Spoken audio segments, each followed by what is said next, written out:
ক্রমশ আপনাদের বাহাকে নিয়ে একটা কারণে হোক অকারণে হোক একটা বড় সমস্যা তৈরি হয়েছে। অ্যাট দ্য সেম টাইম এর প্রতিক্রিয়া হিসেবে বাহার মধ্যে আপনাদের নিয়ে একটা সমস্যা তৈরি হয়েছে। মিঠাইয়ের ব্যাপারে তো বাহার কোনো দোষ নেই। মিঠাই ইজ এ কমপ্লিট অ্যাডাল্ট। সে যথেষ্ট বড় হয়েছে এবং সে তার নিজের ইচ্ছে কারোর সঙ্গে সম্পর্কে জড়িয়েছে। তাতে বাহার কি করার থাকতে পারে? দেখো প্রবুদ্ধ, আমাদের বাড়ির একটা মেয়ে বাইরে গিয়ে কি খাচ্ছে না খাচ্ছে, আদৌ খেতে পাচ্ছে কিনা কিছুই আমরা জানি না। তবু আমরা কিন্তু ও বাড়ির মেয়ের কোনো যত্নের ত্রুটি রাখিনি। দেখো তুমি, সে কিন্তু ঠিক আছে, যথেষ্ট ভালো আছে, আরামে আছে, নিজের জীবনটা একেবারে গুছিয়ে নিচ্ছে, একদম ঠিকঠাক। আমার মেয়েটাই একেবারে তলিয়ে গেল। সকল সময় এই কথাগুলো শুনতে তো আর ভালো লাগে ক্লারে মেজমা। মোর জীবনতে কি এমন জিনিস যেটা মো গুছাই নিয়েছে? যদি মো সত্যি সত্যি কিছু গুছাই নিয়েও থাকি, সেটা তো মোর চেষ্টাটাতে গুছাইছি। মো যদি নিজের চেষ্টাটাতে লেখাপড়া না করতাম, যদি কলেজটাতে লেখাপড়া করতাম, তাহলে কি তোরা হাজার চেষ্টা করে মোকে কলেজটাতে পাঠাতে পারতিস?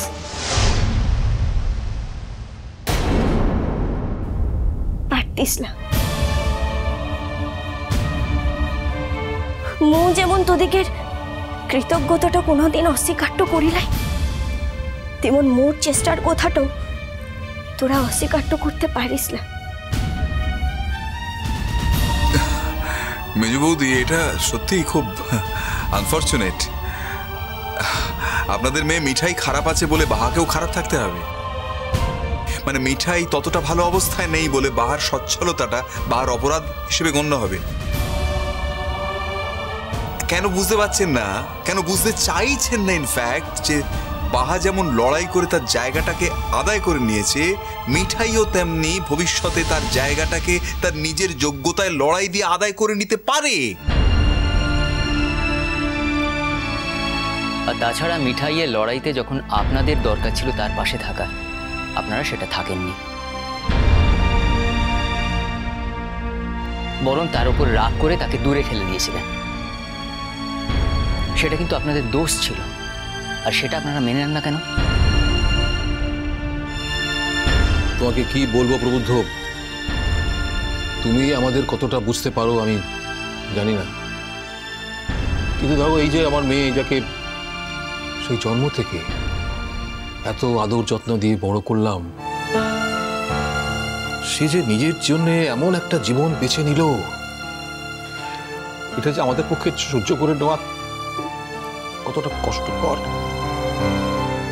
দুটো পরস্পর বিরোধী ঘটনা আপনি একসঙ্গে ঘটাচ্ছেন কি করে মেজদা? আপনারাই আপনাদের মেয়ের পছন্দের বিয়েটাকে মেনে না নিয়ে তাকে দূরে ঠেলে দেবেন, আবার সে দূরে চলে গেছে বলে তার জন্য কষ্ট পাবেন, আর সমস্ত রাগটা এন্ড অফ দ্য ডে বাহার ওপর গিয়ে পড়বে। এটা তো একটা মারাত্মক অবিচার। তাতে কি হয়েছে তামুজে? বাহার উপরে যে অবিচারই হোক না কেন, ওর জন্য ন্যায় বিচার করার লোকেরও তো অভাব নেই। Exactly, you are absolutely right Doyel. তবে কি জানো, ন্যায় বিচার করা যে আদর্শ বলে মনে করে, সে সুবিচার করার ক্ষেত্রে পাত্র মিত্র ভেদ করে না। আর কে কার বিচার করে, বিচার অনেক অনেক দূরের জিনিস। আমি এমন একটা মানুষ যার ছোট্ট চাওয়া, যে চায় তার চারপাশের চেনা জানা মানুষগুলো অ্যাটলিস্ট মানুষের কাছ থেকে একটু সুবিচার পাক। আর এতদিন আমার সঙ্গে পরিচয়ের সুবাদে আমার এই স্বভাবের কথা তোমার তো অজানা থাকার কথা নয় দোয়েল। কি বাহা, তুমি থালার মধ্যে এরভাবে খাবার নিয়েছো কেন? চলো আমাদের সঙ্গে বসে খাবে তুমি ঠিকভাবে। চলো, এসো বাহা, এসো। আমি মোর আর খিদেটো পাইলার জামাই বাবু, বেঁচে থাকার লিগে খেতেটো হয়, তাই মু খাচ্ছি।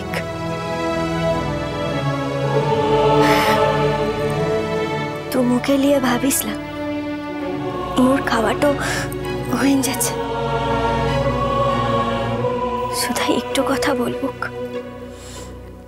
এই টানা পোড়ানটো মু আর সহ্যটা করতে পারছি ক্লারে।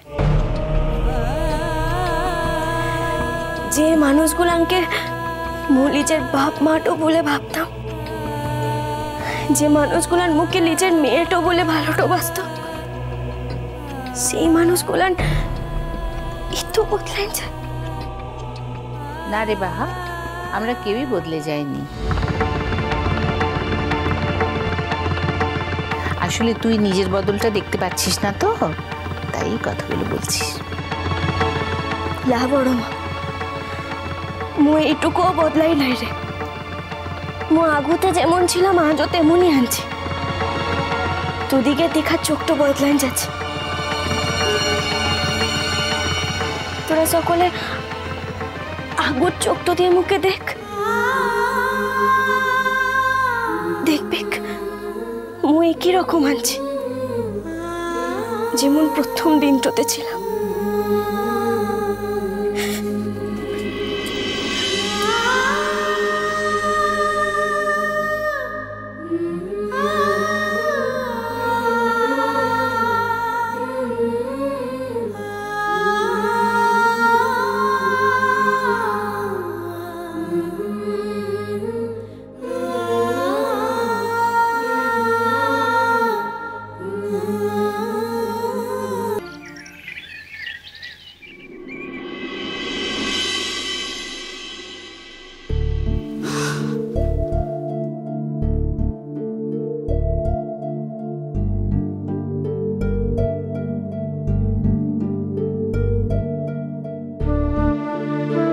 তুমি ইদানিং একটু বেশি বাড়াবাড়ি করছো না বিক্রম?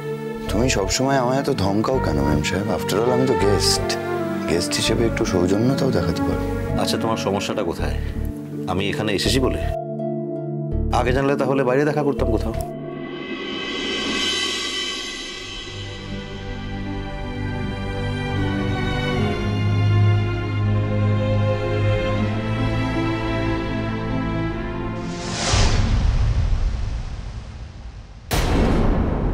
এটা কি হোটেল?